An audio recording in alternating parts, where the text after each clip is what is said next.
Hi,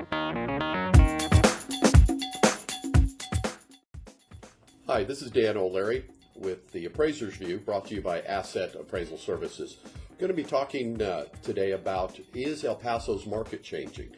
Are we kind of turning a little bit of a corner?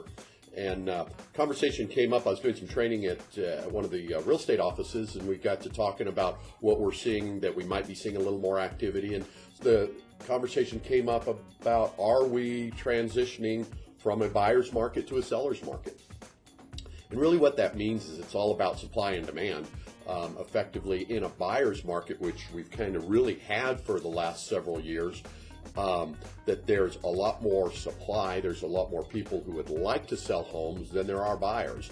And what happens in those situations is then the buyers kind of are in control of the transactions, and they're kind of in control of the market. They're kind of stating what they want, and they might negotiate from a little bit of a position of strength, because there's not enough buyers to buy up all the properties. So the buyers kind of are out kind of hunting around looking for good deals, and values might not be as strong. The buyers might be driving those values down, negotiating tough with the sellers and that type of thing.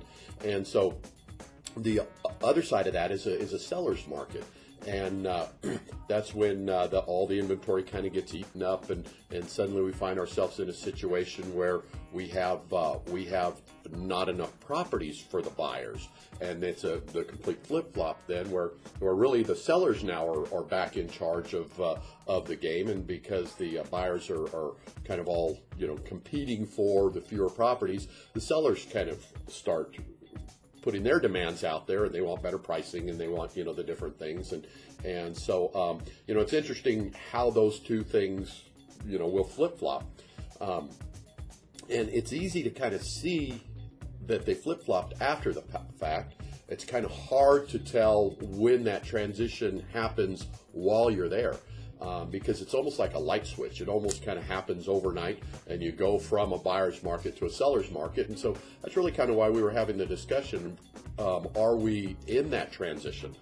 The answer is, I'm not sure. I'm seeing some of the signs. I know we're seeing, a few more transactions where there's multiple offers coming in on the properties, and what we're seeing is, what the buyers were kind of used to over the last few years is, kind of shopping good deals and making kind of low offers and stuff. And when that switches over to a seller's market, those buyers who are doing that are losing out on deals. And we saw a couple come in the shop where we were working, through some of the stuff, and we had seen, multiple offers come in, and someone who had made an offer that was a little bit low was very, very disappointed, because they didn't get the property. They really wanted the property, but they felt that they should be getting a good deal because everybody else had. But a full price offer came in right behind them and kicked them out, and they were a little bit upset. So I'm hearing that type of thing starting to happen a little bit more. So I guess really the question we've got is that happening? Is it getting ready to happen here in El Paso? Really hard to tell, but it might be a good idea. Mortgage lenders, realtors, it might be time to start talking to buyers that there's a possibility that we might be in that transition, and that inventory may be getting eaten up. And so if you're in love with a house, you might want to be careful not to lose it by just kind of trying to get a great deal out of it. Are we there? Hard to tell. We are seeing, more multiple offers on properties. We do feel the market heating up a little bit more. We're seeing some bit of price movement in some of the areas. So it may happen. Exactly when it happens, once again, really hard to tell. But it's an interesting discussion, interesting topic. But buyers kind of need to be aware that market may be changing. Anyway, so that's our discussion for today. And until we talk again, thanks.